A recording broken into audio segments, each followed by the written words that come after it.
Ladies and gentlemen of 2025, welcome to the Podcasting Man. This we were going to have our special guest, this degenerate podcasting host, his name, Andrew Linde.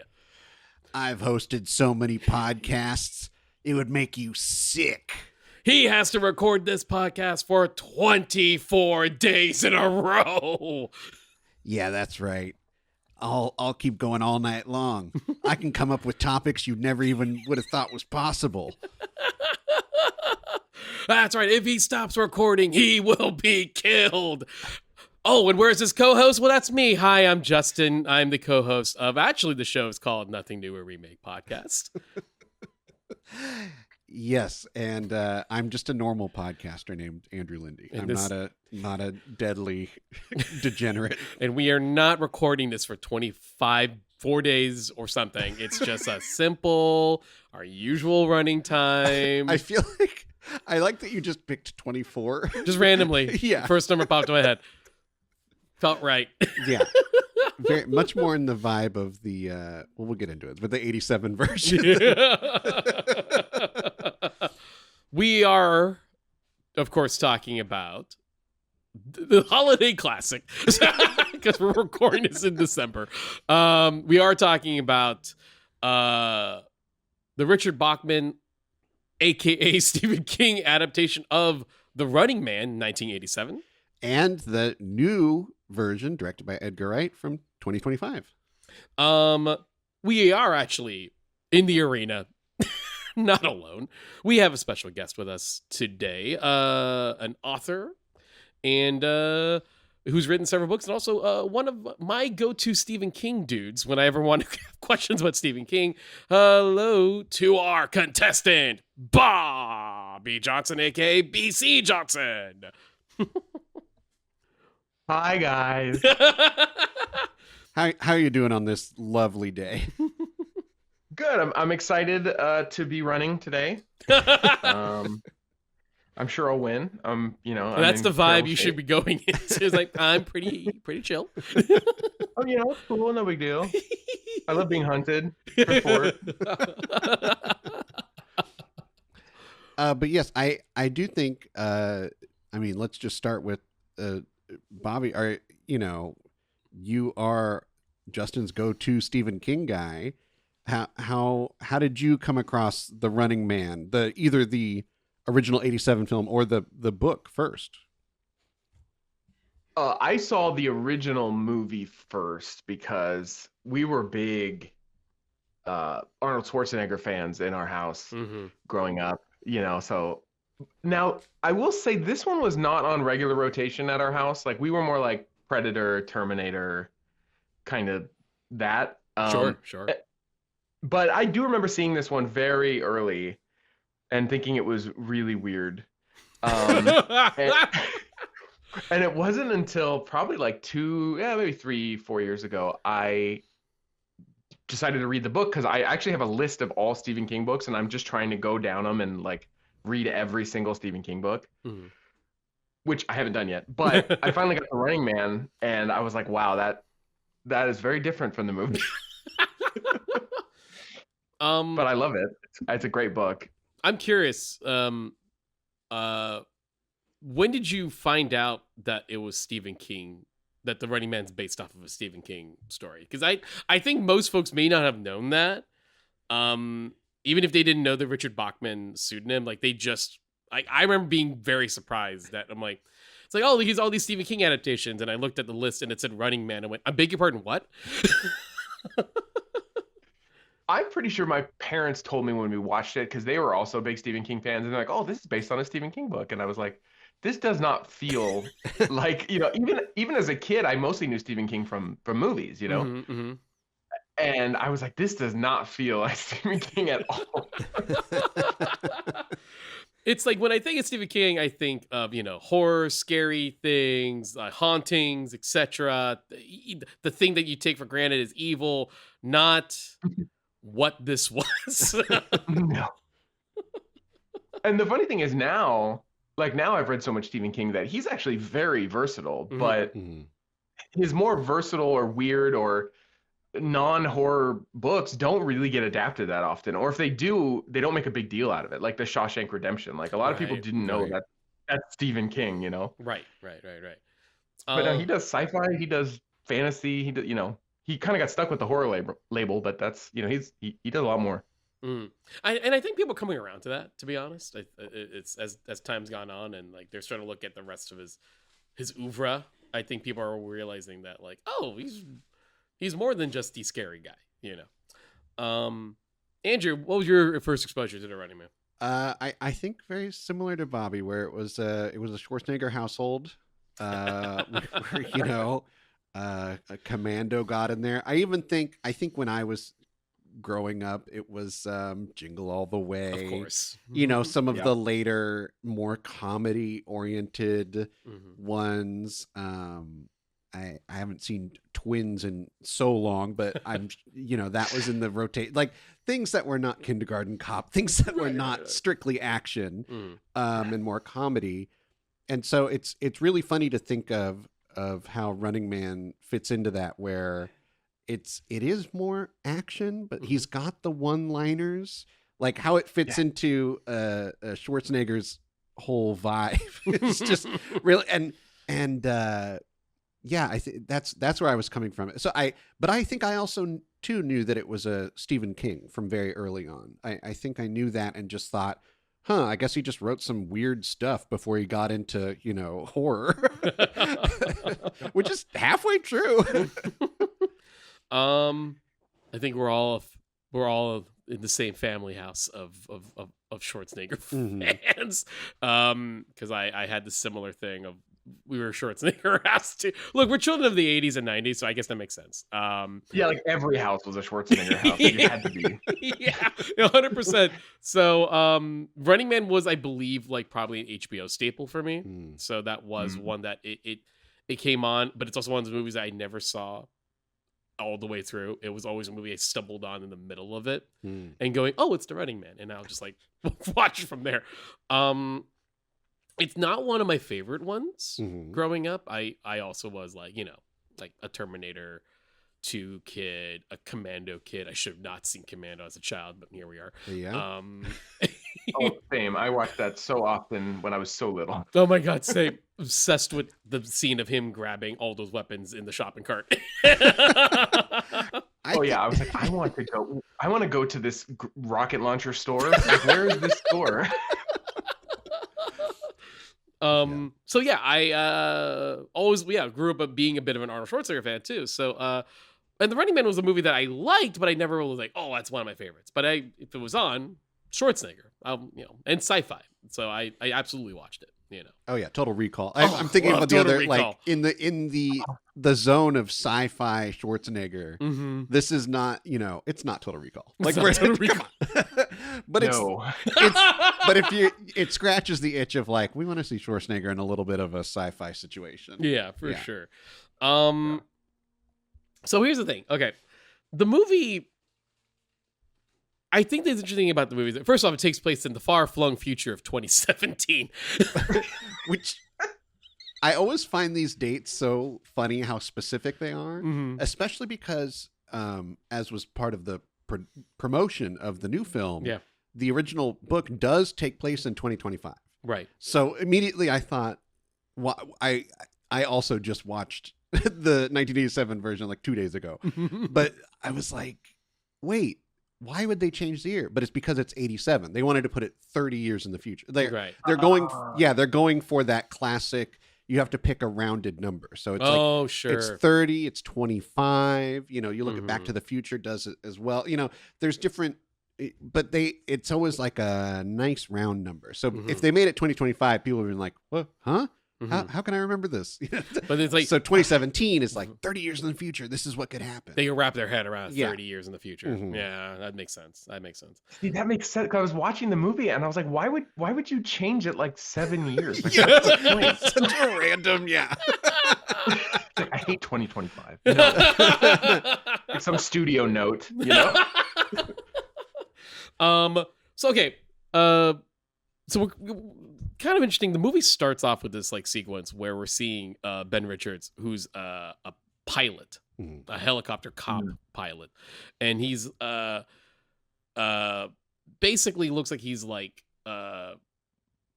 there's like a kind of like a was it like a riot scenario, basically a food riot, yeah. Jeez. Yeah. Anyway, yeah, you'll find how prescient like the book and even all the movies have been like really called a couple things. yeah. It's like it's not subtle. I'm okay with that, you know. Yeah. But apparently in this incident, he was called to shoot the riders, and he's like, I'm not doing that. They're unarmed and they're innocent people. They're unarmed. Oh, sorry, they're armed. The hell with you. Dude, this movie I think has the most laws per capita of any Arnold Schwarzenegger movie. Oh, I'm gonna get to that because there's one sequence in particular that I think constantly of, just the peak of Arnold. No, there's one scene. I think it's the same scene. I just started laughing because he was doing it so much. Yeah, I know. It's like, yeah, no, it's.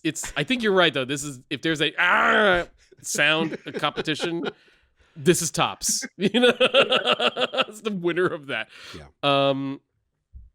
God. Anyway, and this leads to, he basically says no to the order and is I don't know what to put it, like just like he's discharged or whatever, or like he's now put into like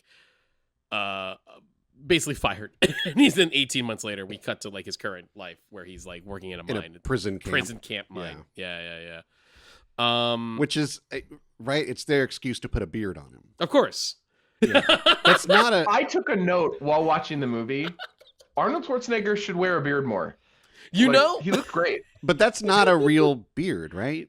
That's no, it's fake. It's not his own grown beard. But no, but it's super fake. But he should have been growing that in his youth. Well, you'll be happy to hear that Arnold Schwarzenegger will be playing Santa Claus in an upcoming film, so he will have a beard again. Wish granted. Ho ho ho! I think it's the one, The Man with the Bag. I think that's the name of it. Is it really? Wait, this is a real movie? I remember seeing a picture of him dressed as Santa Claus. Son of a bitch. Where he's buff old Santa Claus. And he has to go fight someone. I don't know. Buff old Santa Claus. Buff old Santa Claus. I thought it was interesting how in this version, this is like the most heroic Ben Richards is. Okay. He starts as like a hero cop who disobeyed orders, whereas like in the book he's barely heroic, and I don't want to get too far into the new one, but I feel like he's a little more gray, whereas in this one, I don't know, they were like, no, he's just a good guy, like right away, right out of the gate, Well, I feel like that's the Schwarzenegger formula. We have to see that he is, without question, just a hero guy. Yeah. Like he does the right thing right away and he gets punished for it, and then he fights the system. Like that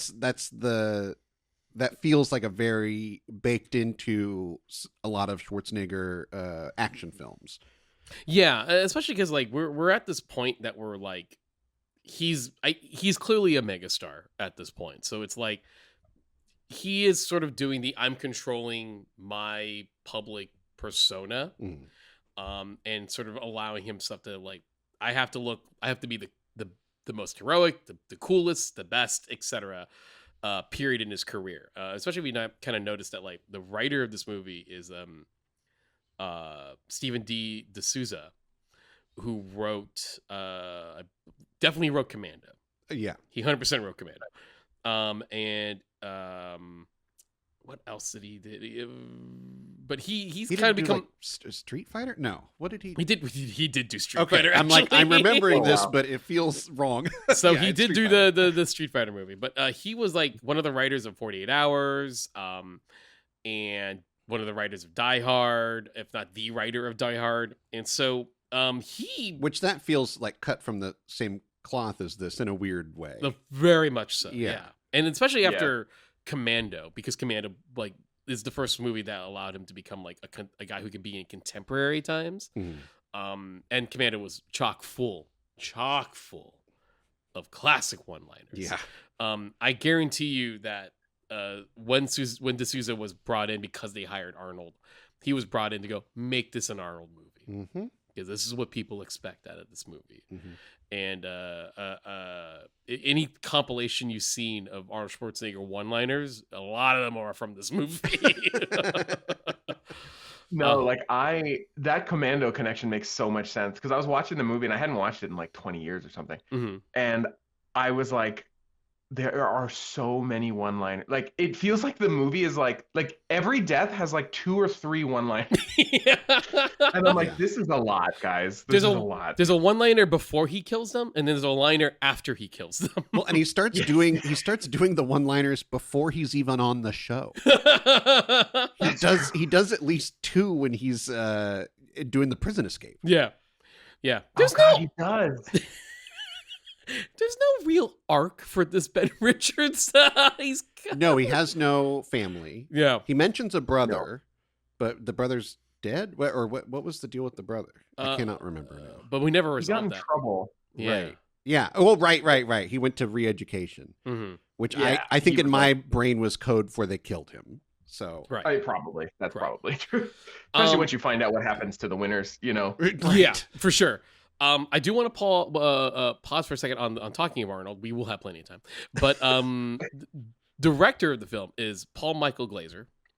For some older folks, you might know him as Starsky from Starsky and Hutch, but also a wildly fascinating director because his career, it's not a ton of movies, but all his movies are not what you think are the guy who directed The Running Man. I'll start by going with, he did a movie called Band of the Hand, 1986, never saw it, but he was the replacement director for The Running Man, because originally Andrew Davies, who directed The Fugitive, was supposed to do The Running Man, but apparently he got fired for production. So after The Running Man, the movie I did not expect him to be the director of after this movie is The Cutting Edge. Right. I did not see that coming. No. The Air Up There. Wow. Kevin Bacon basketball movie. Okay. Where he tries to find talent in Africa. And then his last film as a director, Kazam. No. He really went out on a high note. Right? I'm not, and When he hit the peak and he's like, why, it's time to retire. I can't do better than this. I'm not fully joking. It's kind of a good watch if you haven't watched it in a while. Honestly, there's a part of me that wishes you write the kid I put there's the on top of the poster of Kazam is from the director of The Running Man.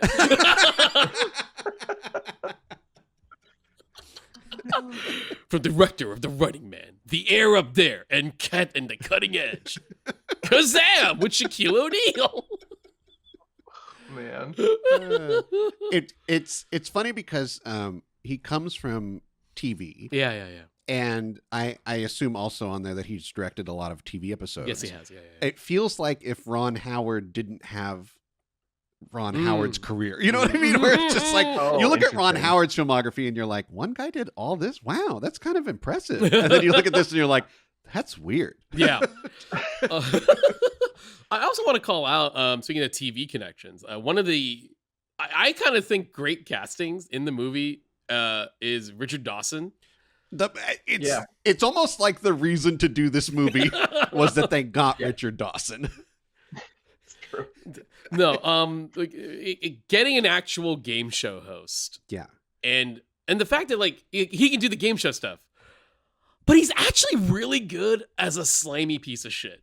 Well, and he is an actor. Yeah. That's what makes it so good. Is that this is just like a guy who was like a pretty solid actor. And then he was like, I'm just going to host Family Feud for a long time. Yeah. And then they were like, will you come back to a movie and be a slimy game show host? And he's like, how slimy? 100% slime all the time.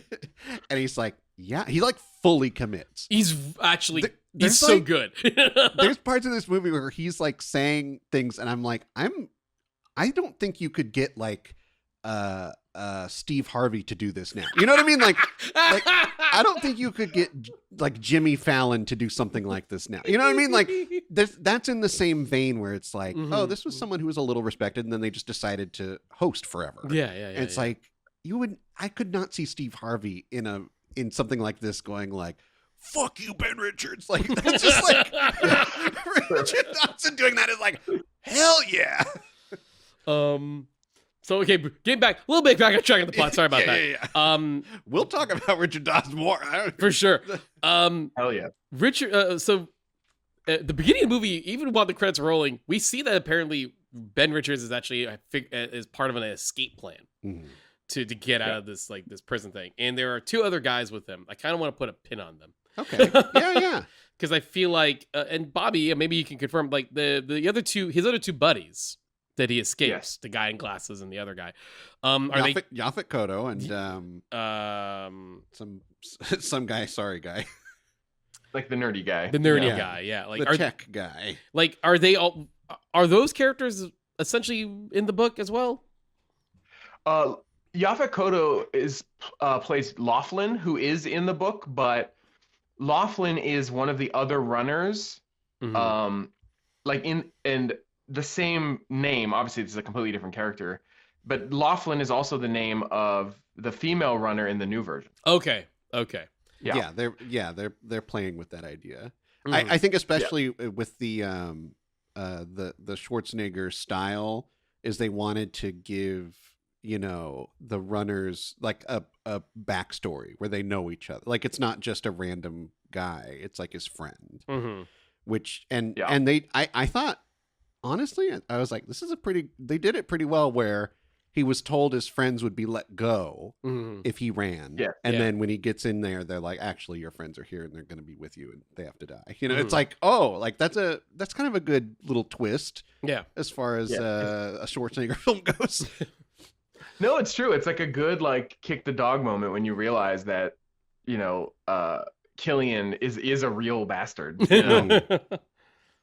I actually one of the things I'm curious about the most, Bobby, from the book to this. The book came out I think 82, like early 80s. Oh, it was 82. Yeah. Okay, so one of the things that's in this movie quite a bit, even and it's even definitely a lot in the 2025 version is the use of like kind of editing footage to reflect the narrative that the show wants to do. Is that a lot in the book? It's in the book, but it's, Stephen King is not a tech guy. He said this himself. And B, like he couldn't conceive of like deep fake technology kind of thing. Yeah.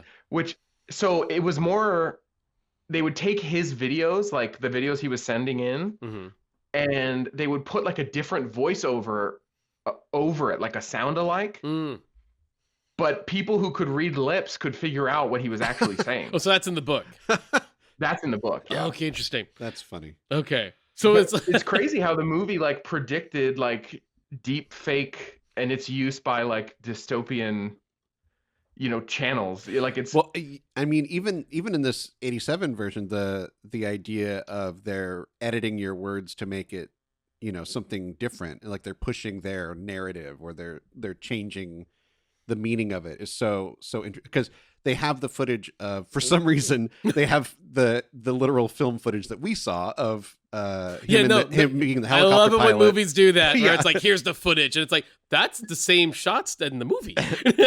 So like this is cut together from different angles. Like what? Yeah, Ben Richards is flying the plane, and he says, "To hell with you," to the order to shoot them down, and so they swap it where they say, "Don't shoot the rioters," and he says, "To hell with you." They've completely changed the meaning of it. It's just his same words. To go from that to what we see later. But yeah, I think that's that was a concern in the 80s. Well, it's Bobby, you brought up an interesting point, the fact that like this movie, there's literally a scene that's essentially deep fake. It's a deep fake. Yeah, they just put the face over someone else. Yeah. And it's wild to think we actually got there, even though this was 1987, and here we are, and it's a real thing and it sucks. Yeah. That's That's what I mean. Like, it's easy to call this movie dumb, and it is dumb in a lot of ways. Mhm. But that is so forward thinking. Like, it's wild. And I guess maybe that's the thing with this movie, and maybe there's something they tapped onto from the book, is the idea that like you give too much power to a corporation and to people who have control of the narrative and the news, and the public perception of what things might be happening, and that means if the wrong people are in charge, they can control the story that's being told to the public to ensure the public can be under their control. And it's Right. fucked up. So Yes. one of the things I do want to put a bit of a pin on is Richard does escape, and he's trying to go on the run. He doesn't want to be part of the resistance yet. But the place that his brother was supposed to be at, somebody else is there, Mhm. and it is a woman who is Amber Mendez, played by Maria Conchita Alonso. And I guess one of the things I want to put a pin on is like, is a version of that character in the book, and I think, did we meet that actual version of the character in the 2025 movie? That's exactly what it is. Ah, I think her okay. name's Amelia, but Mhm. yeah, how it is in the 2025 movie is pretty damn close to how it is in the book. Okay. Honestly. So it's kind of like Yeah. they took the idea and decided, what if we kind of bumped her to a lead character Mhm. and changed it up a Give little her someone. Or sorry, yeah, give him someone to kiss at the end when the cheesy music starts. because we're not giving him the family. Yeah, there's no family in this version of Ben Richards. Yeah. And then they also, I mean, I think it's a little interesting that she works for the network, hmm but they don't really do much with that. Yeah. Like apparently she sings all the music. She does the theme songs, etc. Yeah.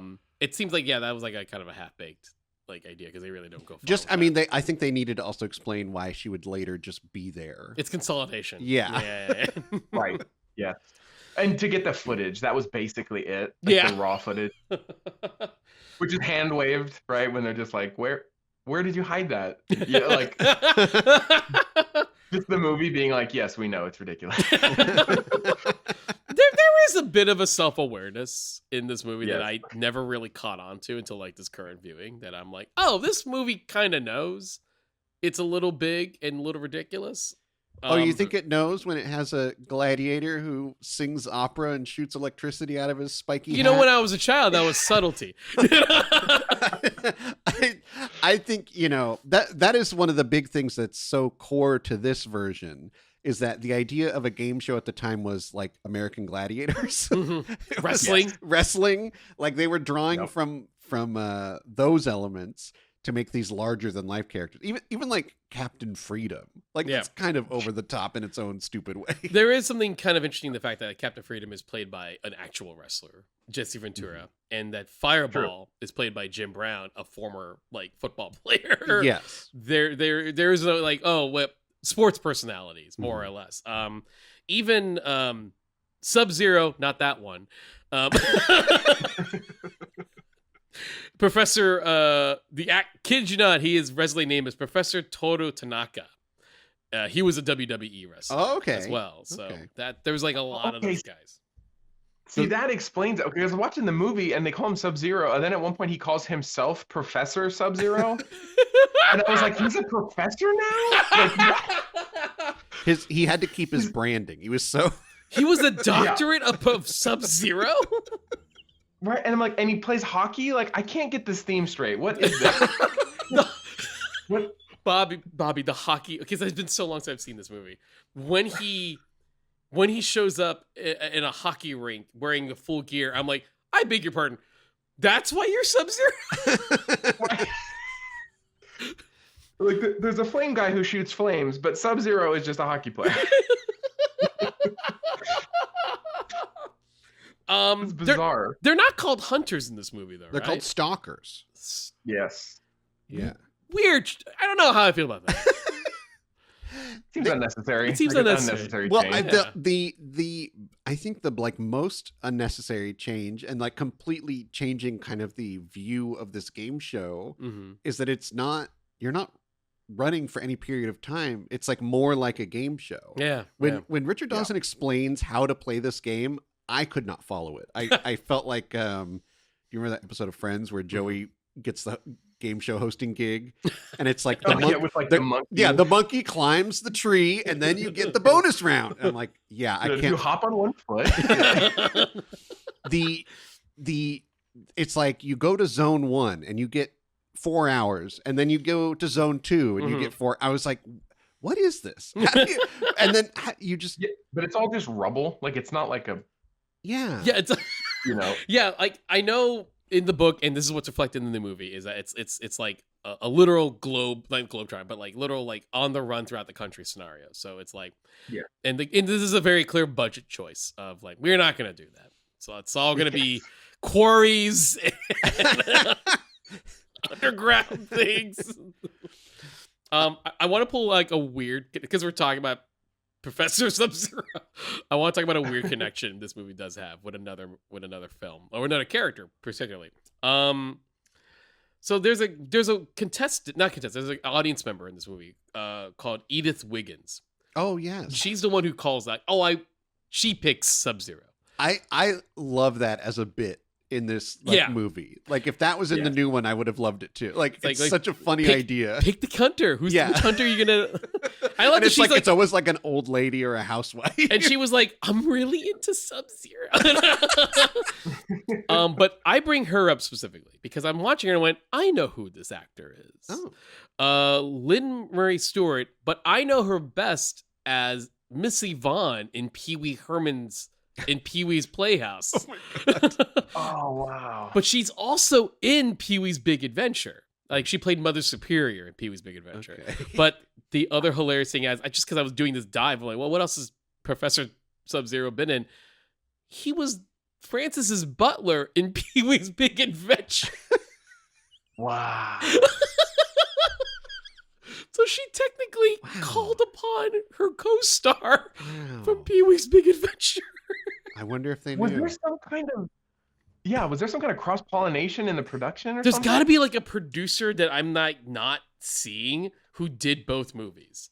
Because they're not even the same studio, but I can't. But like, there's got to be like some producer who worked on this and went, I'll bring her to play the contest, her and play that, and that wrestling guy was really good. Let's bring him in for Sub-Zero. The old ladies calling at like the old ladies picking the hunters the stalkers is my favorite thing in this movie. Put a pin on that though. I have a thought. Okay. Okay. But I love how enthused they are. Yeah. Look at that one lady's like, it's bullshit. No, when she's like, that's one bad motherfucker. I was like, oh my God. It's almost like, I don't know when when like the grandma trucking line, you know what I'm talking about? Like there's like this old like kind of commercial where it's like grandma's being funny was a very big 80s thing. 80s and 90s. 80s and 90s, yeah. Like where's the beef? Yeah, where's the beef? Yeah. Rapping grandmas. There's a lot of rapping grandmas. There was way too many rapping grandmas. I don't. It's kind of unfortunate. It's a bummer. It's a bummer. So let's talk about Dynamo and Buzzsaw. Good guys. Great guys. No, I remember specifically Dynamo as a kid. It's hard not to remember that, though. He's a man, Holy crap. opera singer, and wrapped in Christmas lights. Yeah, he's got this like clear. Now it's like a Morton Joe armor, but it's just like it's like someone dressing up as Tron, but all from like homemade garbage. It's a kid who's like imagine like this kid is like, I'm gonna cosplay as Tron. This is what he comes up with. Right, and he has like 2 hours and whatever's in his dad's garage. Like that's it. And there's also just something, well, pardon the pun, something shocking seeing about how they do the electricity effects in this movie. Just like honestly borderline cartoon character style. Yeah.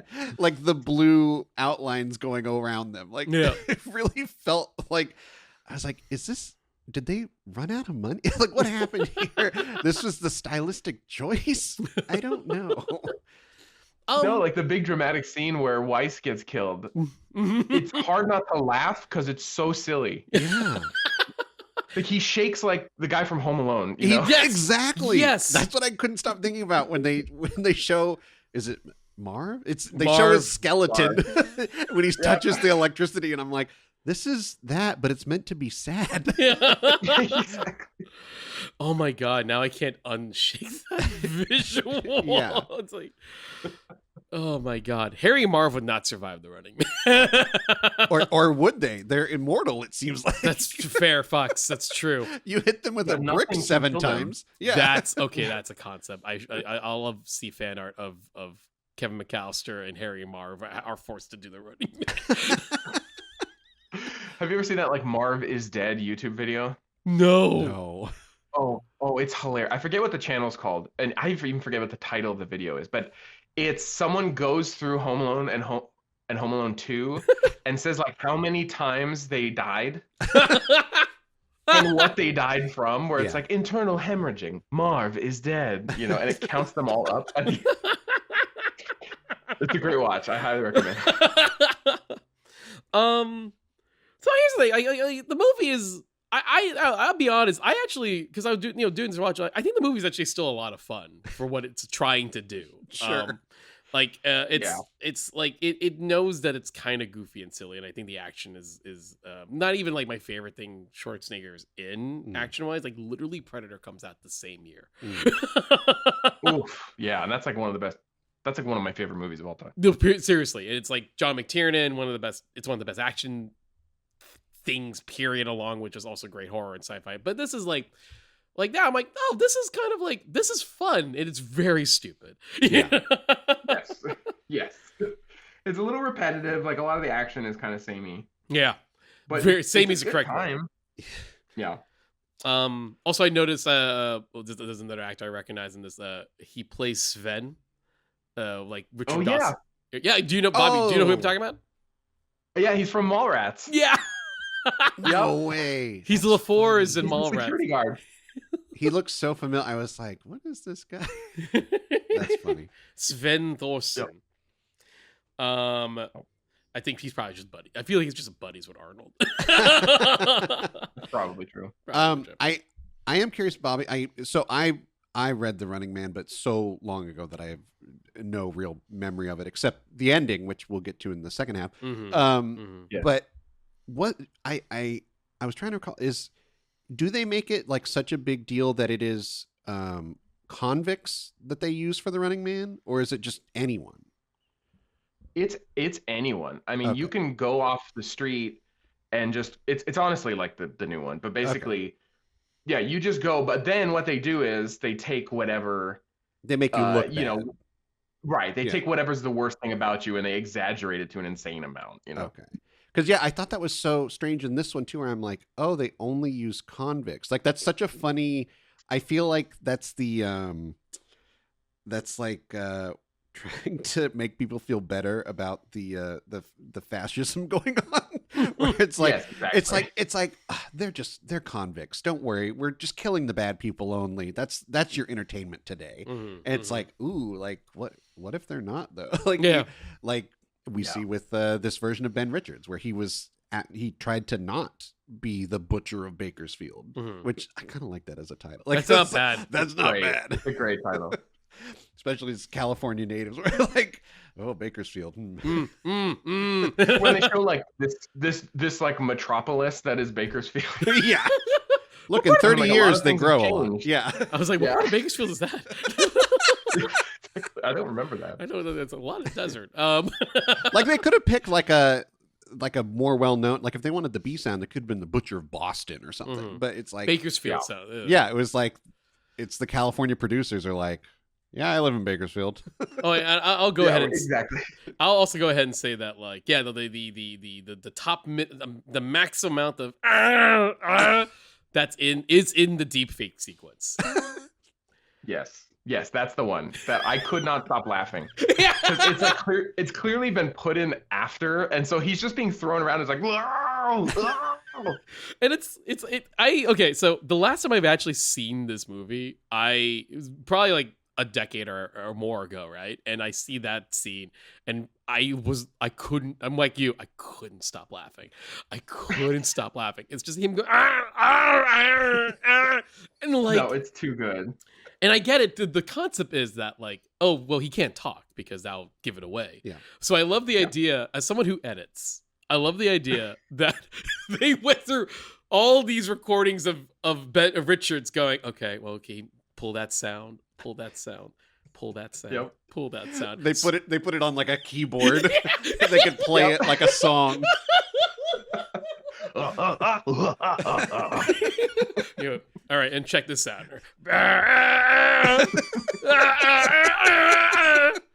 Little holiday one for you.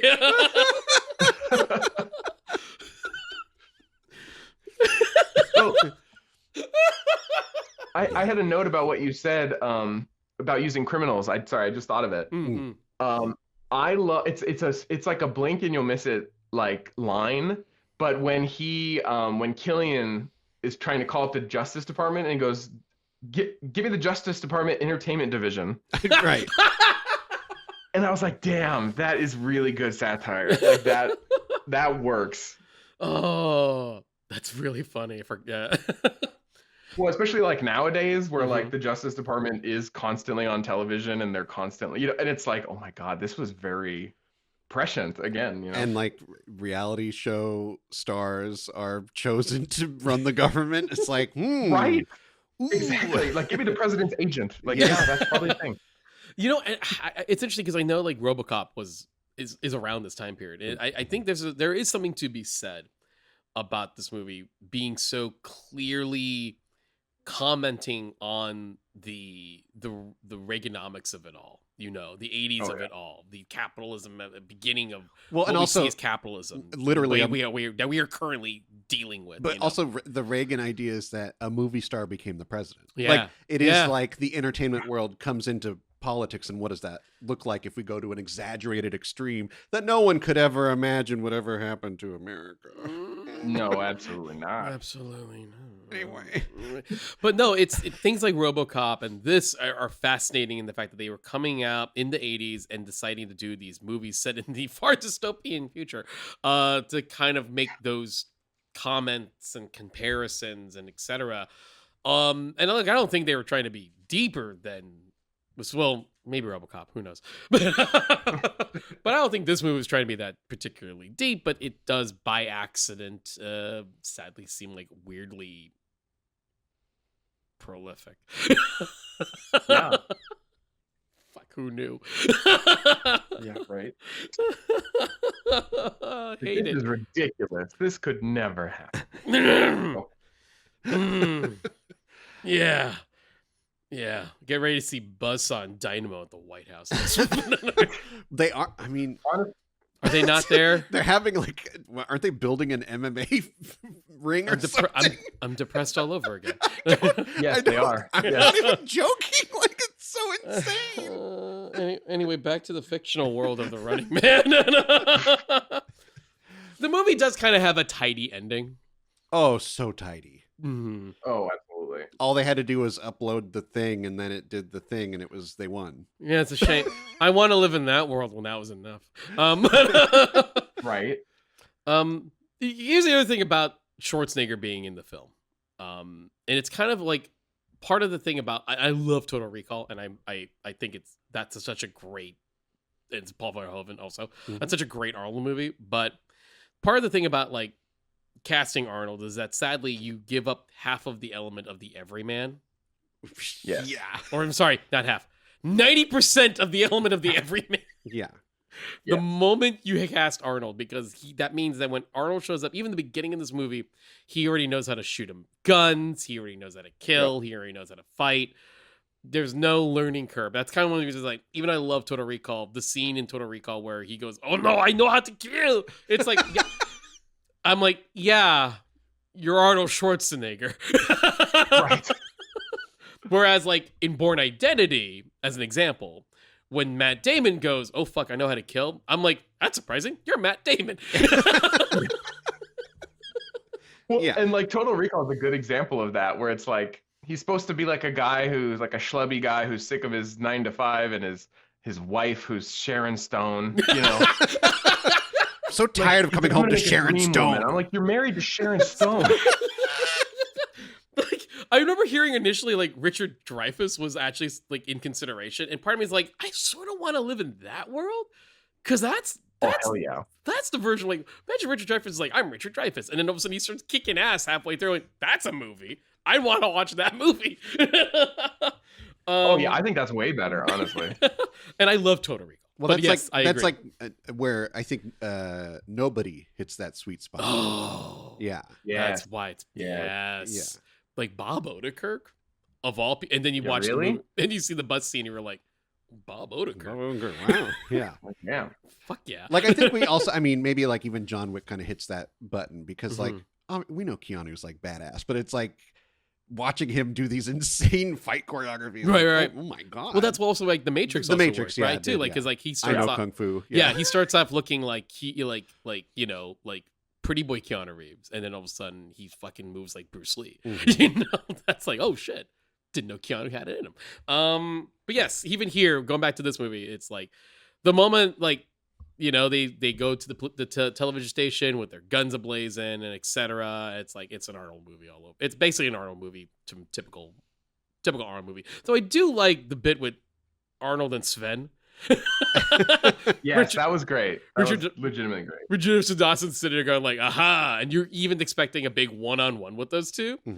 And he's like, well, what are you going to do about this now, Richards? And Sven's like, oh, he gave me some steroids, so I'm good. Peace out. Yep. I think I had I hate the term Mandela effect, but I think I had this false memory. I'll say this idea of Sven was his brother.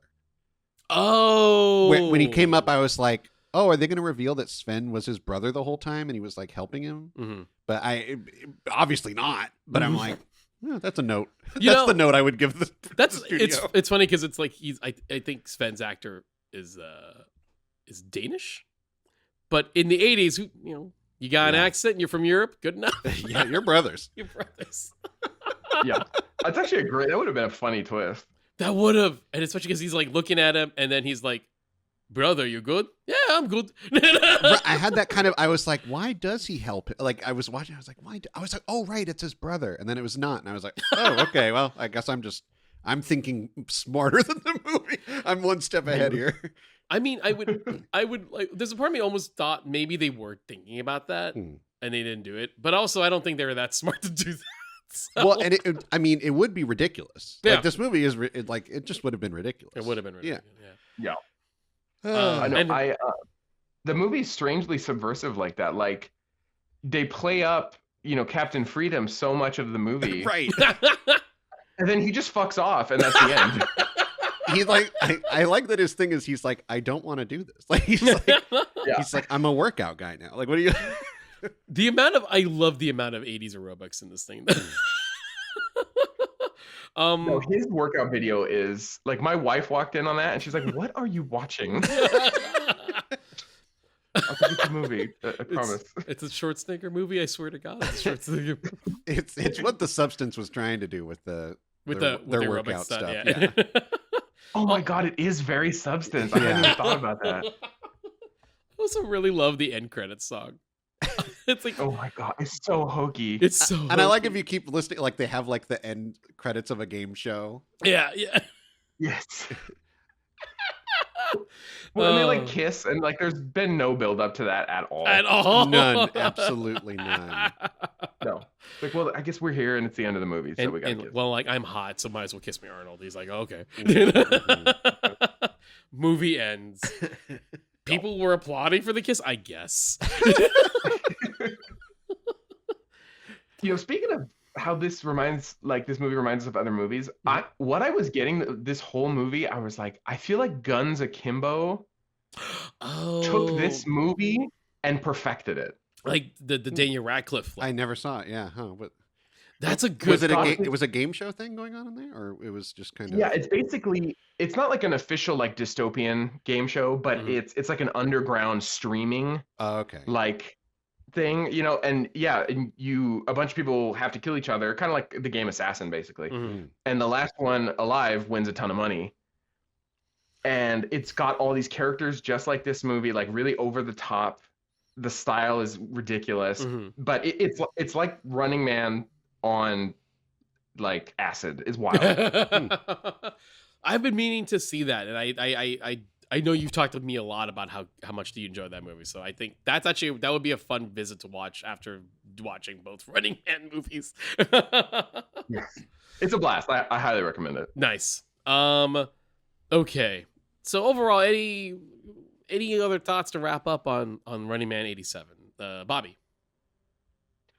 I thought it was really fun. It was not great, and it's not one of my like favorite Arnold movies. Like, I think there's a reason this wasn't in the rotation. It's very like, it's just so hokey, and the action is sort of forgettable. Yeah.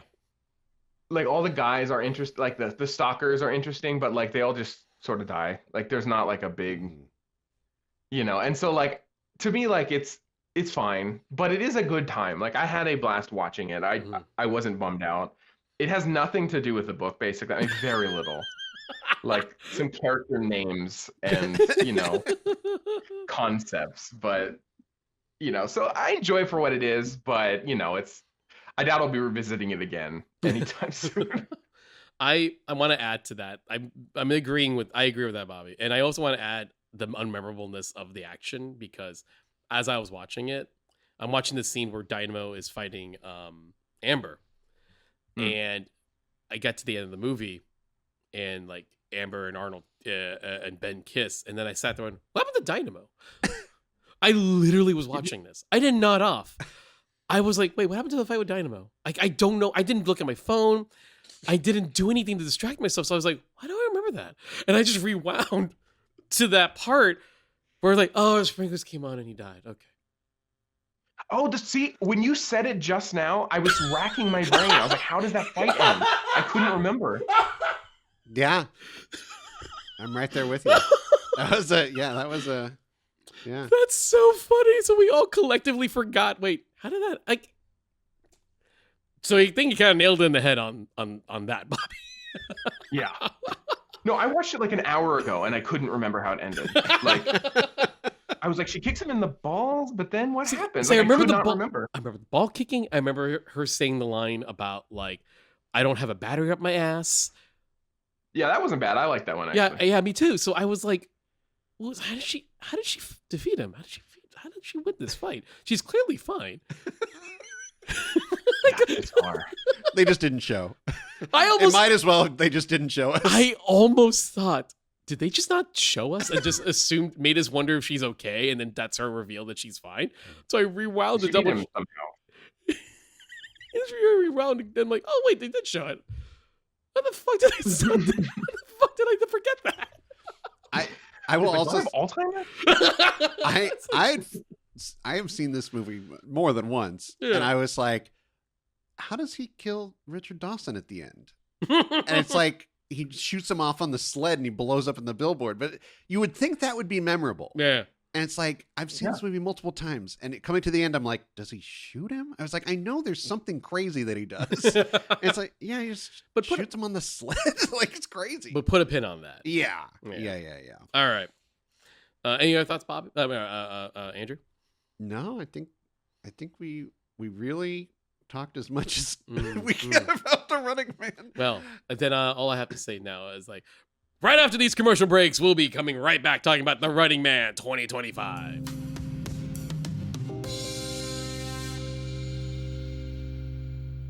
To all who come to this happy podcast, welcome.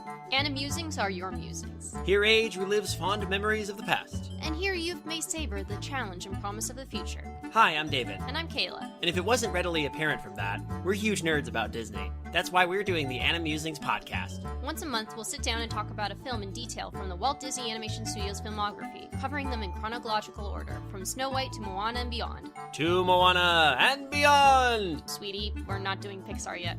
we'll do that after. And that's going to be a long time coming.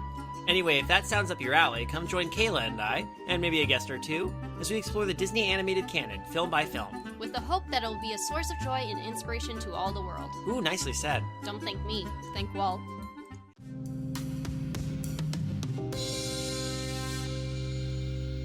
And you could win a fabulous new car. And have you heard about our Patreon? That's right. Nothing New has a Patreon called Something New. And you can join at patreon.com/Nothing New. And here to tell you more about it is the hosts of Nothing New. I brought up. And it cracked me up when Antonia knew what I was talking about. It was like, it's funny. So what? So I'm assuming that Lon Chaney Jr. got all the genes from his mother. Because, and you'll see, but like Antonia like raised her arm up to be like, because towers over his father, Claude Rains. It is a funny visual. It's a funny visual. It's like, hello, father, as he's looking down. Lon Chaney Jr. is just, he has such an instant, like, you visually know. You look at him and it's just like, to me, he just does not fit in that world at all. It's just so bizarre. It's like, what are you doing here? Like Claude Rains, the unseen mother character is like a Minnesota milkmaid who's like 9 feet tall. It's just like, I remember what? the day I saw your mother. I couldn't miss her.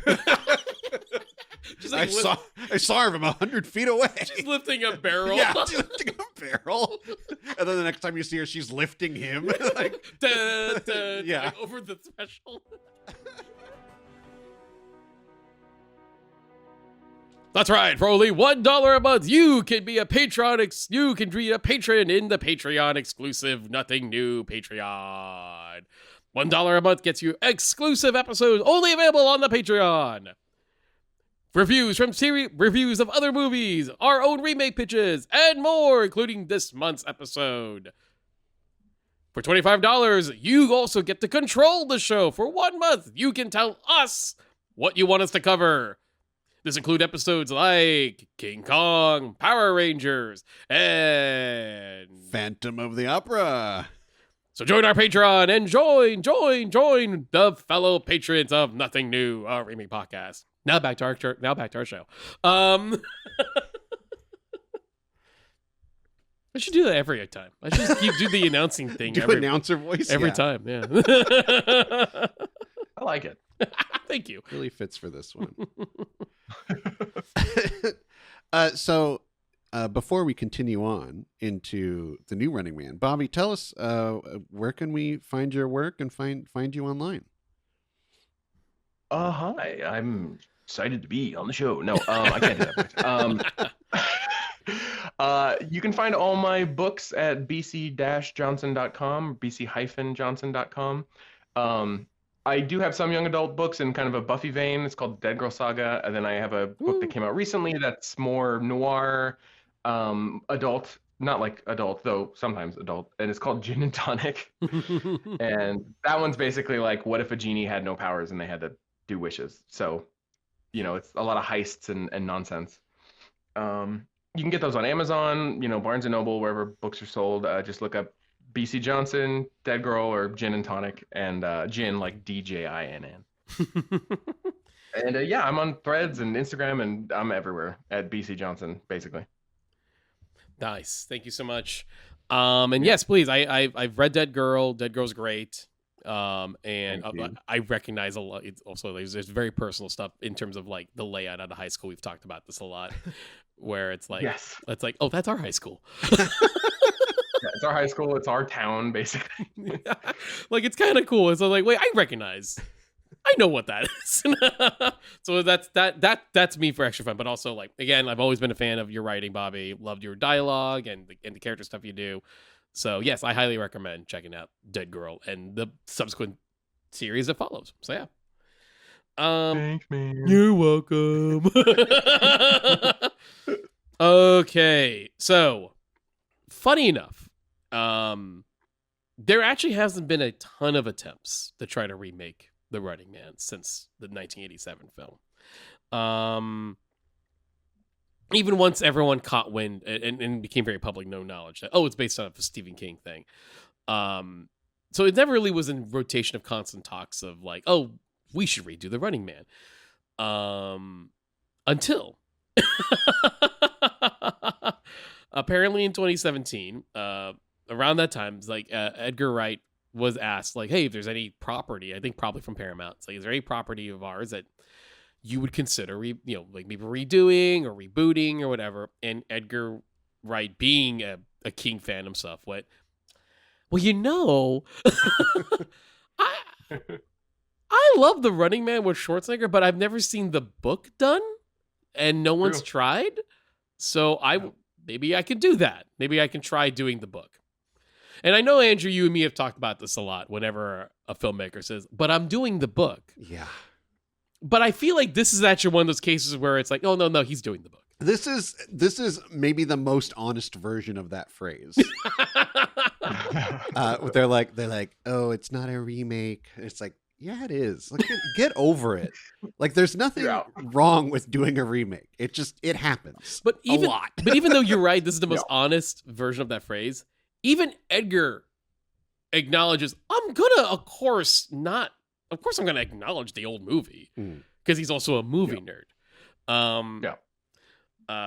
Before we get into it deeper, like, Bobby, what were your do you have any kind of like expectations you had as someone who's read the book? And I know you also are an Edgar Wright fan. What were you was there anything you were kind of hoping for they would try to do or anything like that?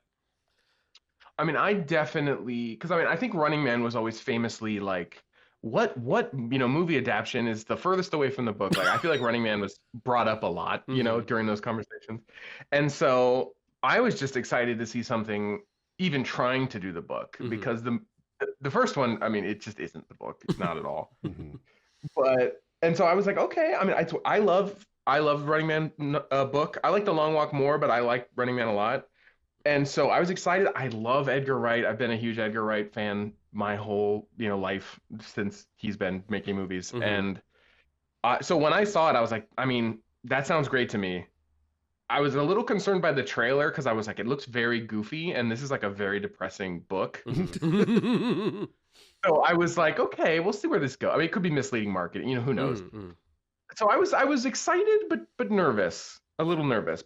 You brought up The Long Walk, and and I want to bring up that too for a hot second, because I am still, and we even made a video about it just before we recorded.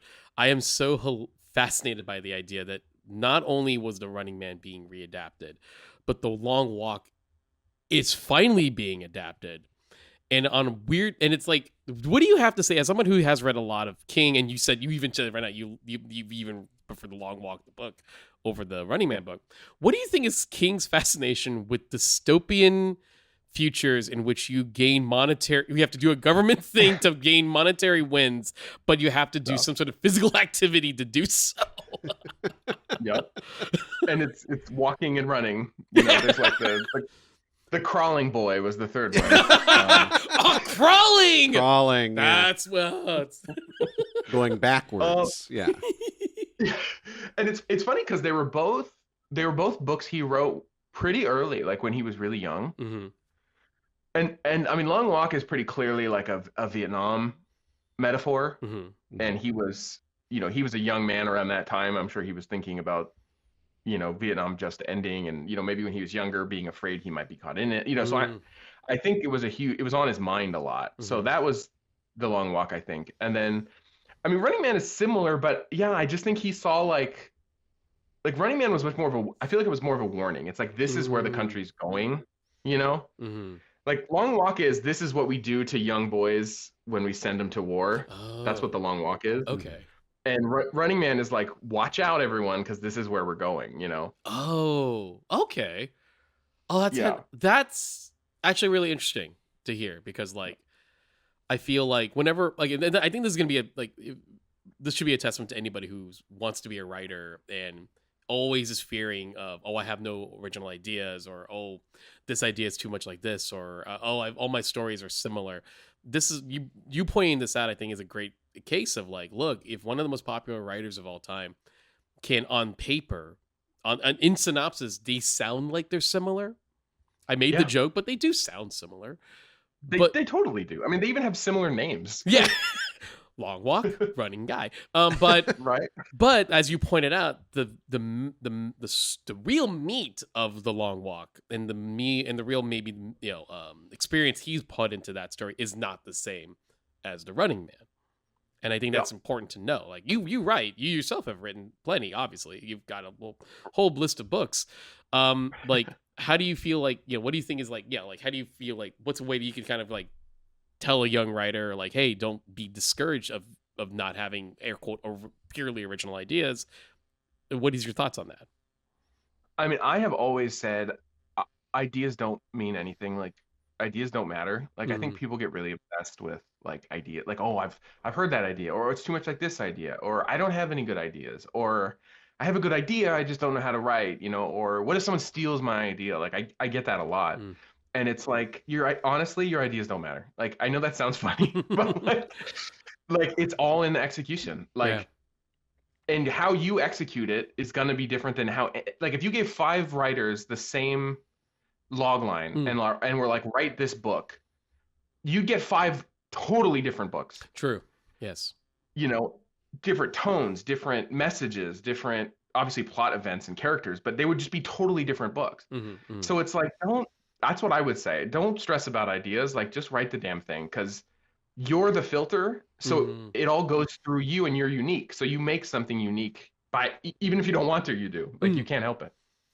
That's great. That's great advice. And yeah, King himself right now has just proved that like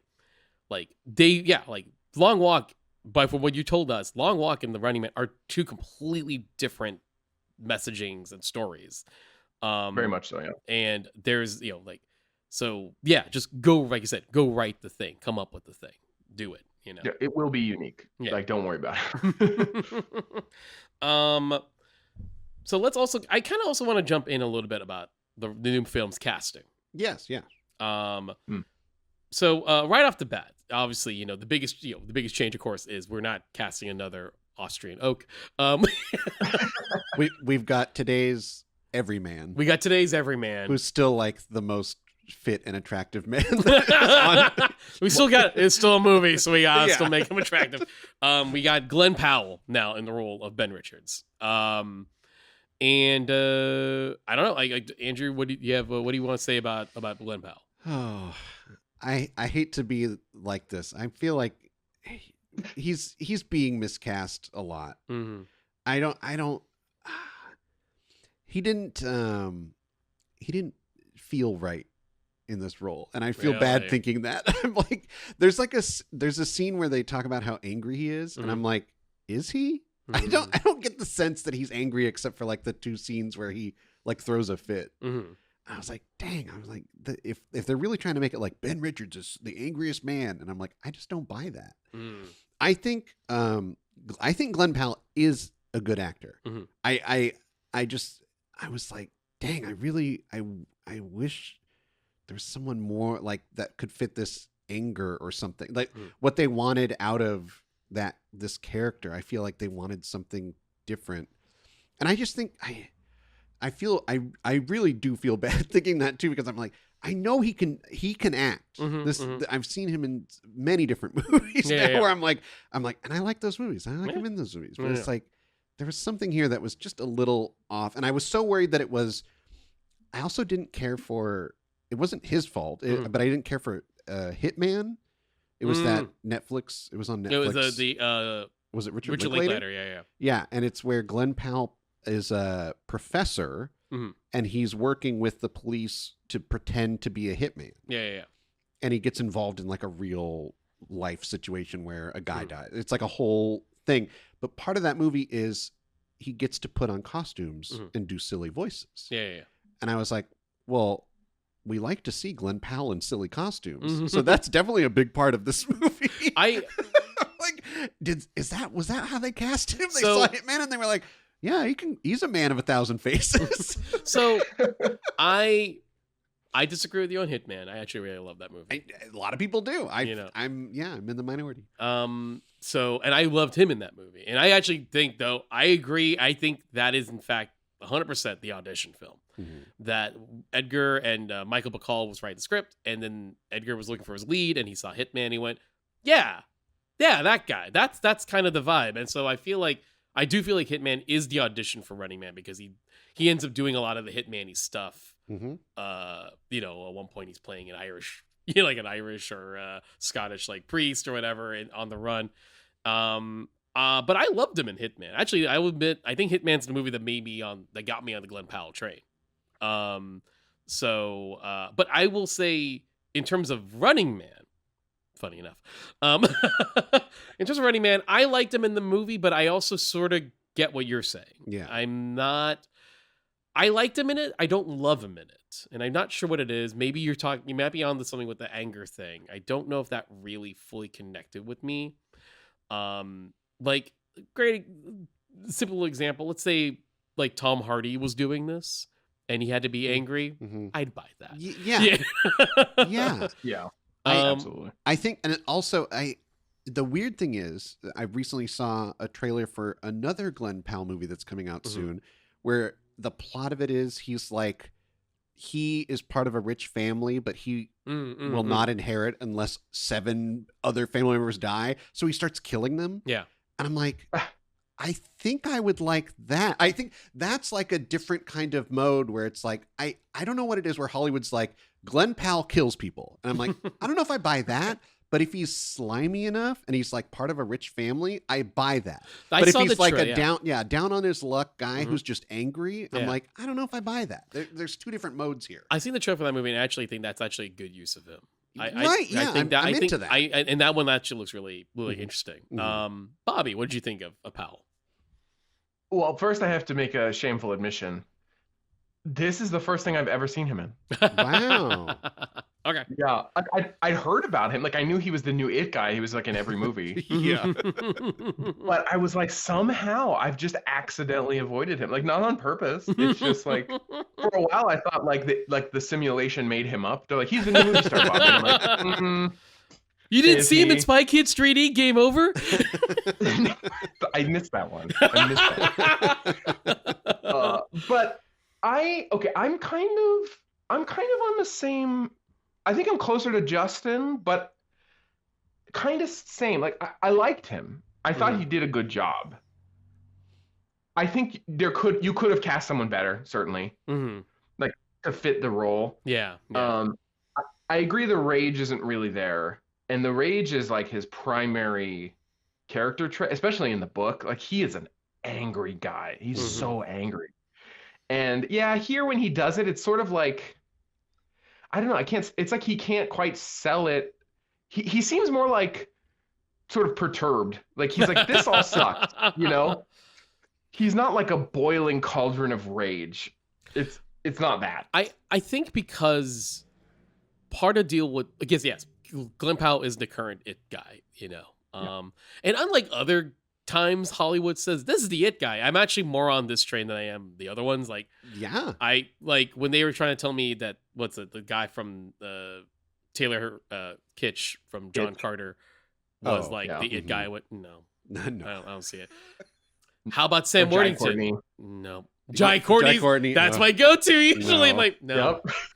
Yep. The most I've liked Jai Courtney is ironically his Captain Boomerang in the second Suicide Squad movie.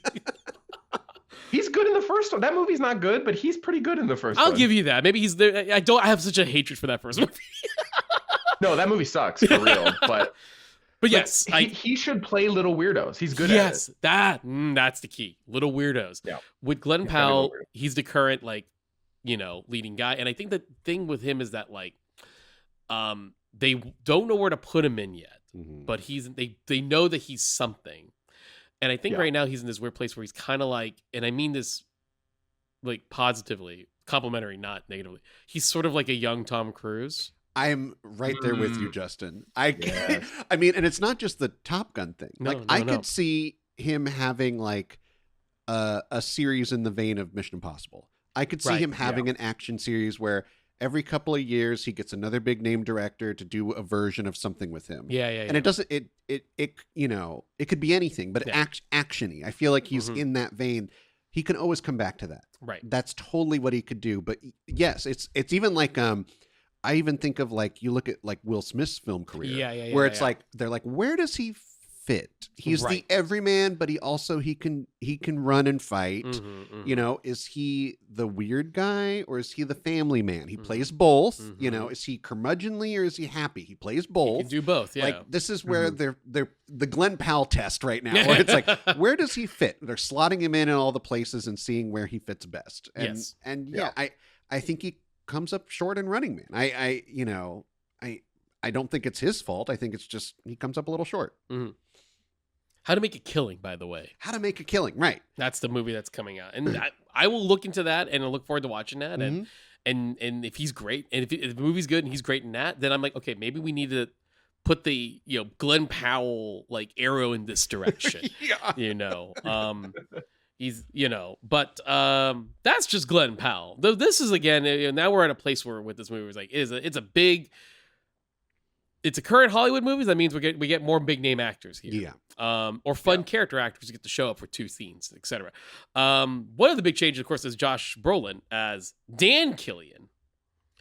The producer of The Running Man. But also because the thing with Richard Dawson is that they kind of so Bobby, actually, I'm curious, in the book, was there a host character and was there a producer character, or was it the same? No, it was like in this movie. There was Dan Killian was the producer, and then Bobby whatever was the host. Bobby T. Thompson. Yes. And so it was like that in the book. Killian wasn't hosting the show. Like, I get why they did that in the original. Like, it's a good way to just save time. Consolidate. Like, conservation of detail. Like, why have 9 different characters, Right. But I might make the argument, maybe that was a benefit. Because I love Josh Brolin, but I kind of felt like Dan doesn't deliver in the same way that Richard Dawson's Killian did. Oh. He's definitely playing different. Like he's not playing the host, he's playing the slimy producer. Yeah. Well, what was so fascinating to me is that every time he like would contact him or have a little extra, it felt like the banker in Deal or No Deal. I really liked that kind of feeling where it's like there's a man behind the scenes that maybe the audience knows about, maybe they don't, but he's secretly communicating with the contestants. I'm like, I kind of like that. The idea is good. I just kind of feel like, and again, I think this is sadly on the writing. It's like, I think Killian doesn't really hit me in the same way as a villain, the way that Richard Dawson does. And I think maybe because of the fact that it's so clear that Dawson is he's producing the show, he's in control of the show, and he's the star of the show. So because of all these multiple jobs, you kind of can glob on to one prick and be mad at one guy. And I feel like because Dan doesn't show up in a lot of, like, he doesn't show up as much as Dawson, he shows up in these moments. I don't connect with him mad as a bad guy in the same exact way. And with Coleman Domingo, who's always great, Coleman Domingo. Delightful. And I had fun, and he had such a great time. He was so fun as the host. But because he's just regulated to being a host, that character is also distilled to just a TV personality and not a real character. And I guess that's fine. But also, now you created less of a character by splitting him into 2 characters again. And I don't know. And I know that's in the book, so I'm wondering how much of that is sadly in the writing. Because Brolin can be great, clearly. But I kind of had a problem with connecting with them as a bad guy, as much as I was having a problem connecting with Glenn as the lead. So that's a weird thing on my end. I feel like he worked for me. Like I found him sort of slimy, and I really disliked him. When he's like over tanned and his teeth are too white, I was like, I just hate this guy. That's true. The teeth, those details really do help. Yeah. It's very like, it's like almost uncanny valley. You're like, I don't want to look at him anymore. Fair. Yeah. That's a good point. He I really enjoyed Brolin in this. I thought he was really bringing the idea of so much of what he's saying to Richards. It's like, you can't even trust it. He's like, we'll give you this deal. We'll set you up. This is the narrative. And then it's like, well, is that the narrative or is he setting up another narrative? Like, right. I like this very like mysterious guy pulling the strings, and I think that made the payoff at the end of the movie where he cannot control it anymore. And it turns around on him. He has no control over anything. That felt so satisfying to me, where it's like, finally, this guy has no idea what is going on and how to please the people. And now they're going to take their revenge on him, like as the world. Sure. Yeah. No problem there. I get it. Yeah. Who else do we got? Well, you know what? I'm gonna skip over. Talk about the other runners. Yeah. We're gonna talk about the other runners. Of course, like I kind of unpinned this, so like I brought up the question, Bobby, about Laughlin. So Katie O'Brien is now Laughlin in this film. Katie O'Brien's one of those where I just kind of go like that. Oh, I like that she's being used a lot more. Mm-hmm. She's one of those I like every time she shows up. I like Katie O'Brien. Yeah, I'm like, oh, cool. Like I'm always excited to see her. Yeah, no. Side note, she's my choice for Big Barda if they ever do like a Fourth World movie. Oh, Yeah. Right? Yeah. That would be good. I wouldn't be mad if she's Wonder Woman, but I think I can see her as Big Barda. Oh man. Anyway, Martin Herlihy plays Tim Jansky, a guy that we so clearly knew he was going to get to the end. Yes, obviously. Side note on Martin Herlihy, I don't know if you guys know. So Martin Herlihy's currently like a writer and actor on SNL. Oh, I didn't know that. But he's also the son of a famed SNL writer who wrote Wayne's World? No. Happy Gilmore. Oh, okay. He was Adam Sandler's go-to guy. Oh, he was Adam Sandler's guy. That's right. Yeah. Okay. So actually even Martin shows up in Happy Gilmore too. Oh, So- funny. and I forgot that existed. and Hurley is the name, and because his last name is Hurley, it's also the name of one of my favorite stupid SNL sketches where it's the Hurley Boy, where it's Adam Sandler and Chris Farley, and Sandler is like asking like to hire him for his basic services of like, let me watch your house. And then the camera pans to Farley, let the boy watch your house. He's a good boy. Wow. It's just an excuse for me to do the Hurley Boy. Sorry. That was good, and I appreciate it. Thank you. Speaking of co-writer Michael Bacall also co-wrote Scott Pilgrim vs. the World with Edgar Wright, which leads me to mentioning Michael Cera. They brought him back. It's the Cere. No one calls him So great. that. Is this character in the book? He is. It's a much shorter sequence, and he doesn't do a whole lot. And this kind of speaks to the whole movie, but it's like the movie is very faithful to the book's structure. Mm-hmm.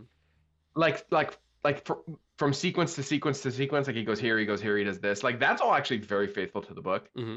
But it kind of expands. Basically, it expands all the action, but it expands like characters. So like this guy he was at his house with his mom. I think his mom in the book calls though. Okay. Yeah, she like walks in and she's like, I called the police, they're coming. And he's like, oh crap, Mm-hmm. And then they run out and then they get in like a car chase and then Richard's like, he drops off Richard somewhere and then he leads the cops off on like a chase. Mm. And you kind of find out later he died. Mm. So And- it's much shorter. Like he is part of the resistance, but he's not like, he doesn't have like pamphlets he's printing out. He's just like helping Richards was kind of what he moves people around who need to move, you know? Also, Yeah, I also want to unpin something. So, you mentioned the mom, and the mom is definitely in this book. Because I watched this, I actually watched the 2025 movie first, Mm-hmm. and then I watched you kind of give it a fair shake, because I haven't seen the 87 movie in such a long time. So I watched the 87 movie, and I can't help but feel that the mom represents the old ladies of the 1987 film, but just one character. Yeah. Oh yeah. I was reading it more. I mean, because I watched them just like I wanted to watch this like as soon as it came out. So I literally got married, and the next day me and my wife watched this movie. So Hell of a honeymoon. that was like, yay. I was Right. So when that character showed up, I mean, I read it as, I mean, I was reading this whole movie as like the modern version of everything, where I was like, well, yeah, this is the old person watching Fox News. Like, this is like exactly what that character is, where it's like they buy into everything that the network says. Yes, I mean, true. they even I'm sure this is not in the book at all, where Michael Cera's character is like, she used to be normal, like she used to be like me, and then she started watching the network, and now she just believes everything they say. I'm like, that's the Fox News effect. It's like, that's pretty crazy. But That's a great read on that, though. I think I think that's definitely the truth, and the only reason I kind of say that she sort of echoes the, well, yeah, because again, she's an old lady, but also just how enthusiastic she is. Yes. Watching the show, you know, like, get the fucking guy, and like that. She's the whole audience distilled to one old lady in the 1987 film. But I think your point is also true in the fact that it's like, it's a okay. Here's the thing with this movie. To kind of go an overall thing is that, like, part of the thing that the original film, and as Bobby pointed out in the book, it's kind of a warning because we're not there yet. So that's sort of a weird thing to do with this version of the movie, is that, and maybe even the way I see Edgar Wright talk about the film at Q&As, I think even he's maybe aware of the strangeness of everything, that this movie's coming out literally in the year the book is set in, and everything is what it is. That maybe even the issue now with this film is more about if the book and the movie were kind of warnings, but we're kind of here already. Sort of. What do we do with this version of the story? Yeah. And I feel like that might be one of the problems I have with the movie, is that it needs to now be a commentary of what's happening right now, and then still be some form of a warning, but it doesn't feel like it does either fully. Does that make sense? Yes. I sort of have a take on this. I might want to put a pin on it to when we get to the end. Okay. Because I have a similar thought, I think. And it's basically like why this movie is the way it is versus why the book, versus like the times as they are now. Like, I think I know why he changed the ending, and so it kind of relates to that. So I might have more to say there. I do want to bring up Amelia now. Who, I guess that's why I brought up the question about Amber and etc. Ironically, Amelia, played by Amelia, spelled differently. Amelia Jones plays Amelia Williams. I'm curious, like, Bobby, you mentioned like the events of how she got into story is very similar to the book, but what was the element of what can you remember about the character from the book, and like how is it reflected in this movie and even in the 87 film? I think she's pretty close to the book version of the character. It's a little different, and this is actually, like, I really like this movie. I have complaints, obviously. Sure. But my primary complaint with this movie is how they did this character. Okay. Like, okay, in the book, she is just sort of shell-shocked and freaked out, and you get the impression like she's sort of just cracking under all this trauma. Like, she's not, like, sometimes she does help him, but it's kind of ambiguous. It's left ambiguous why she's helping him. But you get the impression that she does sort of she gets what he's saying, and she gets like, oh, I'm being lied to by the network, and she almost gets killed a couple times, so it's kind of the same. But she's much more just traumatized, and I think she's just going along with it. Whereas I think in the movie, the new movie, they try to like give her like an arc, but she's introduced way too late in the story. And I feel like they rush it. Like she's just helping him all of a sudden, and to me that did not feel natural at all. Yeah. I fully agree. Especially because you can even maybe see when they were doing the original film that they took the element of Amelia made into Amber, and then felt like we need to put her in earlier. Yeah. We need to get her in the story earlier, and then we need to get her involved earlier. Mm-hmm. And weirdly enough, while it's still kind of tripe on what happens to her and how she becomes, I'm part of the revolution, at least there's a little more time to get there. Whereas Amelia sort of shows up in the beginning of Act 3, essentially. Mm-hmm. Yeah. You know, and it doesn't really work the same way. I agree with that. I'm going to jump back to one of the hunters, the lead hunter, the very popular hunter. And the hunter is Evan McCone, played by Lee Pace. Yeah. I didn't know he was in this movie until I saw some press where he was being interviewed, and I thought, where does he fit in? And even because his character wears a mask, he is a masked man, and look, Lee Pace is great, but he is doing a bit of a voice. Like I was like, it doesn't quite sound like Lee Pace, but I think that's such a funny choice. But Bobby, was that in the book? I can't imagine that he was a masked hunter. Like that was. He wasn't masked. No, he was just. That's right. Again, like the stuff that happens is very similar to the book in the movie, but yeah, he's not masked. I don't think it's like it's such a bold choice, and then I mean it's part of like a reveal in a sense when you finally get him to take off the mask and you see he's scarred from obviously all these years of doing this hunting, but also he was a runner. Yeah. Like it's kind of like this. You know, we had to hide that he was a runner, but maybe the audience knew that kind of reveal felt weird to me because I was like, wouldn't the people know unless they gave him a fake name? Like it was such a weird reveal. And I can see where they were trying to go with that. But I like Lee Pace too. Yeah. You know, like the 1-2 punch for Lee Pace for me is the movie The Fall.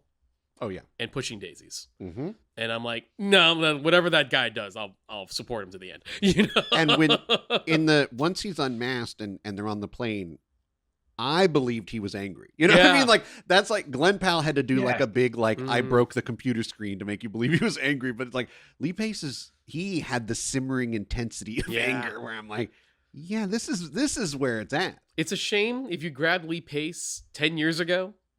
Probably would have been a really great Ben Richards. Yeah. And maybe that's even that's even the point of casting him is that like, if this movie was like, because the idea that he's playing what, you know, like this is the offer they're giving you, Ben, I'm the offer. I'm the same thing that they tricked me into doing it. So the idea that like, that's why you cast Lee Pace is like, he's sort of a weird echo of the lead. Right. And you know, again, always fun to see in a movie. I always think he's fun in a movie, and I think he's enjoyable here, even though he's mostly masked the entire time. I think one of the things I do have to say is that, you know, even if I'm not connecting with this movie 100%, which I'll be honest, I didn't. I liked it fine. I liked it enough, but but Edgar's such a good director that it's like he still makes things look good. It was something that I started to feel as this movie went on. I was like, the visuals are good, but they're not Edgar Wright good. I don't know what it felt like he was restrained or like he was, and I'm having this thought where I'm like, I can't be mad that he did a solid action movie. Yeah. Like it's nothing in this looks bad. It looks good, but I'm like, I think just from, you know, Hot Fuzz, Scott Pilgrim, Baby Driver, like you go through all these and you're like, they have like such a visual flair, and this one it comes in spurts. Like it has the flair, and then it's just like a normal action movie. I think this is kind of my theory on that. Is that he's gotten to have a lot of carte blanche creative control in pretty much every movie he's made. You know, even up to Last Night in Soho. You know, and like clearly definitely Last Night in Soho is his concept, and I feel like because this is his first real attempt to go a little bit outside of his comfort zone, because even Scott Pilgrim versus the World, while he didn't come up with that, it's 100% in the vibe of the stuff he's made before. Right. You know, so here it's him trying to do something that's not usually what you would associate Edgar to do. which is pure genre, pure action, pure sci-fi. And maybe that's the reason why there's a little bit of a hesitancy in his directing, because he's like, well, I don't want it to make it look like what people expect. Like, I want to make it part of the genre. But because of that, it loses a lot of his own personal flair. Mm-hmm. But Yeah. even then, like, there's still his stuff in there. I can tell,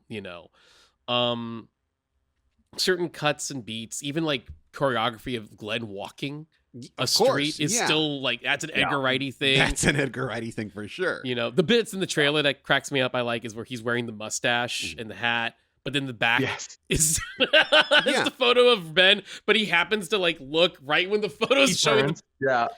So good. I was thinking, did Edgar Wright cut the trailer and then someone else cut the movie? It was just like something like the movie had this like not quite on his style. Even the like writing wise, there's like something really catchy or whatever about the way that Edgar Wright will write a line and have someone say something and then someone else will repeat it later, and you have that feeling of like, oh, I like, you get that like, oh, they're saying that because of this, or they're aligned in some kind of way. And when it was happening in The Running Man, I was like, yeah, you just said that. Like, it didn't have that same like snappy, like, ooh, like, yeah, that really means something. It's just like, you're just repeating what someone else said. Yeah. Yeah. I guess my take was that he wasn't trying to do an Edgar Wright movie. Like, he was, he didn't want it to be like, oh, an Edgar Wright movie. Now, I mean, I love Edgar Wright movies, so that's not a problem, or it is a problem. But yeah, that's because maybe he like doesn't want to be Tim Burton. Like, he doesn't want to be the guy who makes one movie. Exactly. Yeah. Yeah. That's definitely my take too. I feel like, I get it. It's like I direct, so I understand. I'm not as good as him, clear, but like I direct, and I feel like I understand the need of like, I can get into like a trap of what I do, and he has such a very specific thing that I can see that he goes like, well, I kind of want to show I can do other things. That's kind of why like Last Night in Soho is a straightforward like giallo horror movie than a horror comedy or a horror subversion film. Now I'm sad because was people's reaction to that scared him, and he was like, I gotta go a different way. I don't even know if it's that. I think I think we're at a point in his career that he's like been doing this for a while. I do want to start branching out, trying out new things that maybe people aren't expecting of me, and I think we're in that figuring it out phase, because he can look. Baby Driver is the most Edgar Wright film. Yeah, to a studio, and it's like it's also like removed from his trilogy. Right. It's like, removed from his trilogy. It's removed from his straight comedy. Yeah. Because even Scott Pilgrim was full of comedy and such and whimsy. But here, yeah, you're right. That's Baby Driver is Edgar Wright. Yeah. Pure and simple. It's still funny, but also allows for great action. It has the fascination with music. It's part of it. It's Edgar Wright as most Edgar Wright. And it's successful. So he proved I can do that. But now we're, Last Night in Soho and Running Man is him going, okay, so let me prove that I can let me try other things while I'm figuring it out, and that happens, every one of my favorite directors eventually does a period where they're like, can I do that? And maybe it works, maybe it doesn't work. And, I'm hoping that he's still being a fan of his. I'm hoping that he doesn't freak out by the reaction to this film because it didn't do well.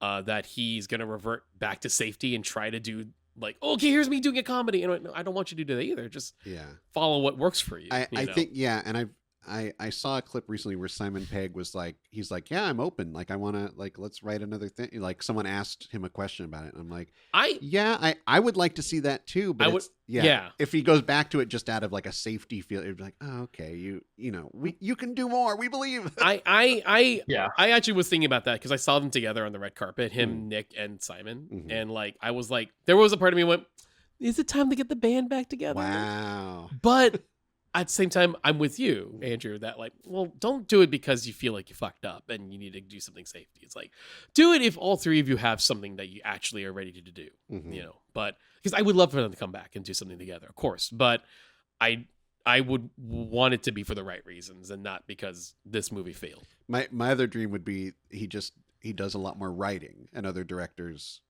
take on his work. Well, I don't know if you remember. Tintin, of course I remember. But not just Tintin. Well, Tintin was a group effort, but yes, but also yes, he did a great job at Tintin. But also long gone. I don't even remember this a long time ago. There was like a Blake Lively directed film that was announced that Edgar wrote the script for. Whoa. Really? Yeah. It was an adaptation of it was an adaptation of a Brian Lee O'Malley comic. Again, Brian Lee made creative Scott Oh, Pilgrim. was it? Which one was it? It was Seconds. Seconds? Okay. Yeah. It was an adaptation of Seconds that was Wow. supposed to be directed by Blake Lively Lively. was going to direct an adaptation of Seconds. That's Mhm. crazy. Yeah. And Edgar wrote it. That's cool. So, I think he's a fantastic writer. So that's the other thing. If he just wrote some stuff that people did, it would be like, yes, of course. Like I don't know what happened to that movie. I don't know why. That's so various funny. things got in the way, but I'm with you. I think that would not be a bad thing for him to like branch out. Mm-hmm. Yeah. But yes. yeah, I think that's what we're hitting on. It's like we liked the movie, but we wanted to like it more. Yeah. Yeah, I agree with that. Let's get to the end. Oh, yeah.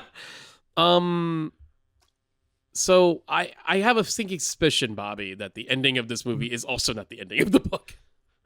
It is not. which is funny because it really is very faithful to the sequence of events of the novel. Like this thing goes into this thing, he goes to Derry in the book. Which made me laugh. Yeah.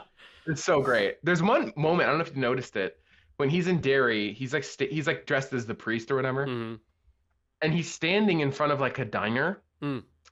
And the lamps in the diner behind him look like red balloons. Oh shit. It's like a round red glass, And I was like, okay, that's cute. Because you can't just put like a balloon because you're like, that's stupid. Uh-huh. Yeah.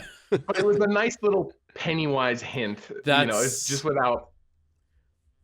That's so funny. Also, side note, the DP of this film, Chung Hoon Chung, also was the DP of the first It.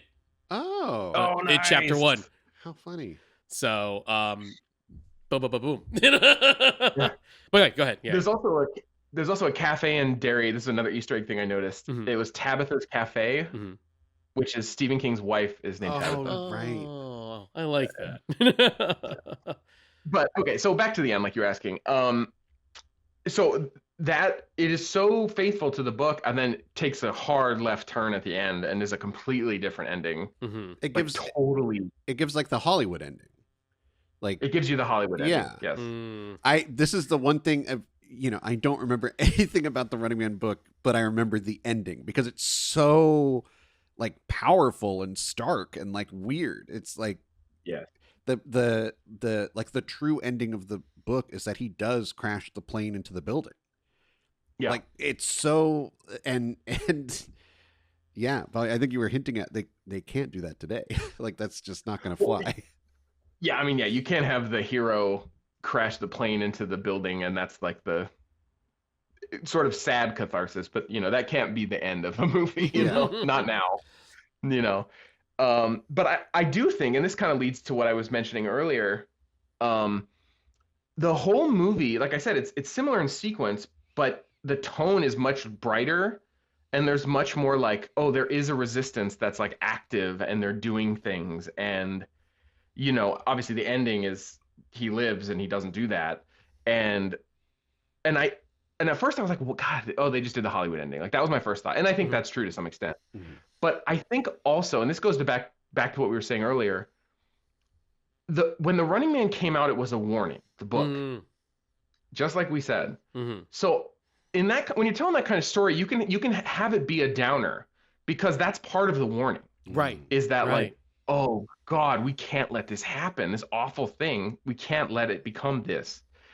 But I think if you're Edgar Wright and you're making this movie now, there's a lot of people who feel like it's happening. This is happening, or some version of it is happening. And there's a lot of people feeling despair, and it can't be a warning anymore. It's got to be more like a manual. It's got to be like, how do we live through this? How do we deal with this? It can't just be you walk out of the theater and you're like, oh, I guess we're just fucked, like.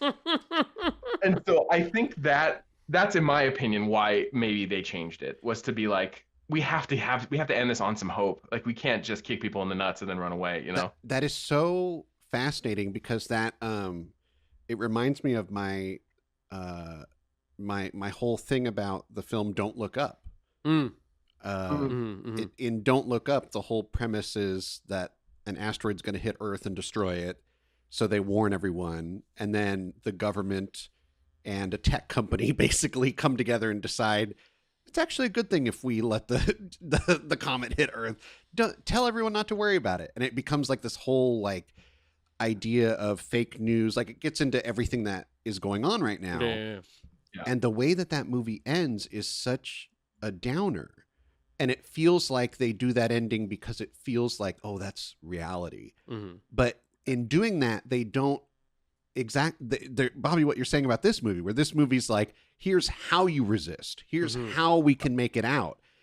That movie, I so dislike Don't Look Up, because the ending of it is you can't make it out. There's no way. The government's going to make it no matter. They're going to fuck us all over. I was like, this isn't a movie anymore. It's like, it's pretending like it's a documentary and that everything sucks. Yeah. That it's so unsatisfying, because you sense that they could do something. And that's, I think that's a smart observation, Bobby, about this version of the film, where it's like, they need to show people you can resist, you can make it. Just, you have to come together. Yes, exactly. I think that's such a great point. I agree with that. Is that like, and maybe the only thing that's hurting it is the fact that, like, I feel like maybe if this movie was made this year, where our perspective is a little bit more, we're aware of how much they can control and fuck us, that the messaging could be louder and more personal. Because right now, this movie was made in 2024.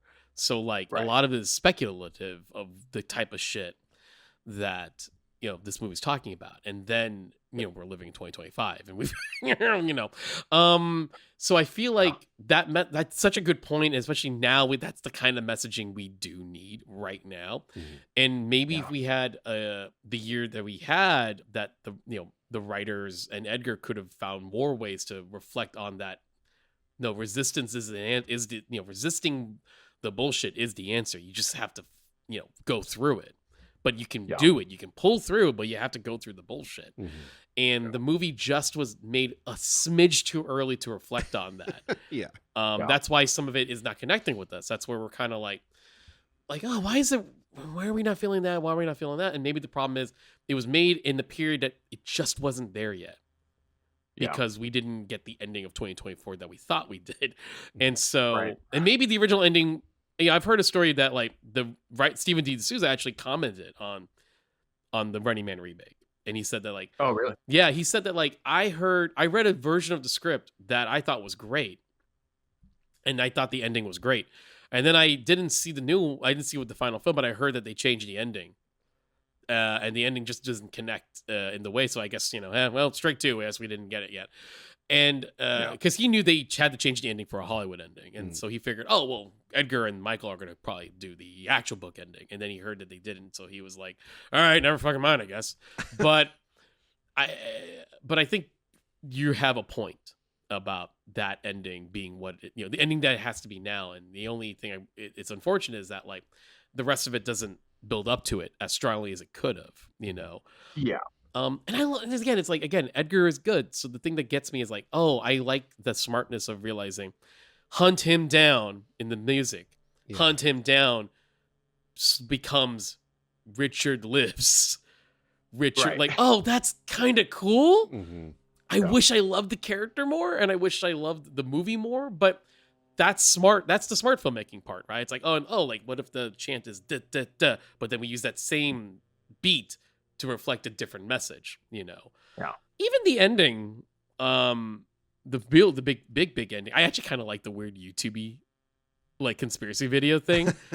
It was a choice, and for a second, there's a real like bathos feeling where you're like, oh, this is weird. I don't know if I like this. Mm-hmm. But as it went, I was like, okay, I kind of get it. I kind of get what they're going for here. Yeah, I maybe it's a little bit of like, maybe like a boomer trying to tell millennials, this is what you do, right? It's vibe to it. But but I was feeling it. But like, I like, but the thing about it is the big final ending where the audience turns against Killian and Bobby T leaves and says, fuck this.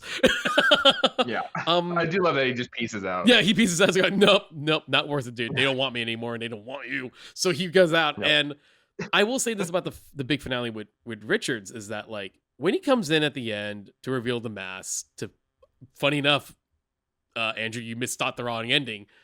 Right. It's this movie's ending. Where he's like, did he shoot him? No, in this movie he did. Yeah. And Yeah. I am gonna say I kind of like the more extravagant big ending that Richard Dawson got, because it's like as a kid I actually always was super into that weird fucking flying through the tunnel thing. That bobsled to hell. Yeah, the bobsled to hell. And so I kind of like that he was going so fast that even his cheeks were like seeing the fucking, it's like, and then he just blows up into a billboard. So having Killian just be a billboard made of dynamite. A billboard made of dynamite of him. Yeah. Fuck subtlety. Anyway, that I kind of was like a little underwhelmed that Killian's gets off by getting shot. Okay, that's fine. Yeah. That's fine. But yeah, no, I think you might have just maybe kind of turned around a little bit on the ending, even though because I was like, oh, okay, it's okay. To like, well, you know what? Actually, you're right. I do want that. I'd rather want that than walking out of the theater going, yeah, but everything still sucks. Yeah, and we're fucked and everyone's dead. Yeah. Like it's just. I want to get this on the record because it's something that bothered me. There was right before I saw the film, I saw part of a review from some professional outlet where they were saying, they were like, oh, this new Running Man movie makes no sense because it's still obsessed with game shows and TV. It should all be Instagram streaming. And I was like, what? What? So then when I saw the film, I went, oh, this person did not understand at all what was going on here. No. Because in this world, there is no internet. Yeah. Like the government does not allow internet because then people would come together and the revolution would happen faster. Mm-hmm. The YouTube guy, the guy making videos, is distributing them via tapes. Yeah.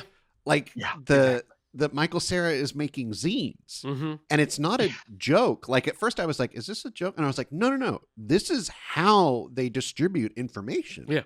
Because the internet does not exist. You cannot mass produce. You cannot, like, everyone's watching this shitty Kardashians knockoff because that's all there is. Yeah. There is no Instagram. Mm-hmm. There is no TikTok. Mm-hmm. You have to watch what they show you because it's on. Yeah. I was like, the person who wrote that review completely missed the whole point. Yeah. Yeah. I was like, oh my God. We're not making a commentary on Twitch. Yeah. It's not about that. Like you said, you nailed it in the head, Andrew. It's like, no, because in this world, we don't have control of what we air and what we play, what we can make and put out. Yeah. It's not accessible. Yeah. Well, and in the book, and they might have mentioned this in the movie, I don't remember. The problem is I'm like trying to hold three different versions of the story in my head.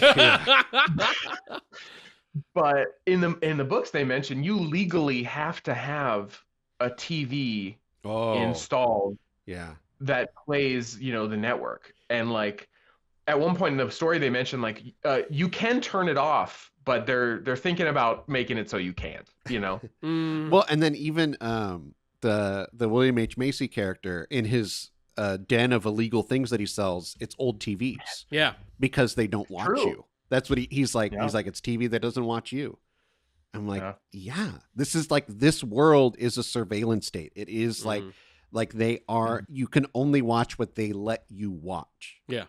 And because of that, everyone just watches it. Like it's like, oh my god. Like if you walk out of this movie and don't understand that, your review's pointless. Like I was like, whoever wrote this, I hate them. I never went back and found it, but yeah, I was like, yeah, it's over. Yeah, they have no money. There's nothing to do. You know, the economy is completely collapsed. So it's like, this is just the circuses. Just sit there and watch this fucking TV. Yeah. And that's what you're gonna, Yeah. Go to your third job. Yep. Yeah. Do triple double shifts if you need to, and life sucks. Yeah. So. Yeah. Oh, and I have another really dumb theory. Oh, please. So, Arnold Schwarzenegger does cameo in this film in the form of his picture on the money. $100 bill. Yeah. So, given that in our society, to get your picture on money, you have to be like a president or a founding father.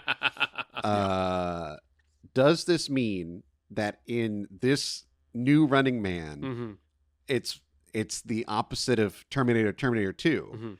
In Terminator, he was the bad guy. T2, he's the good guy.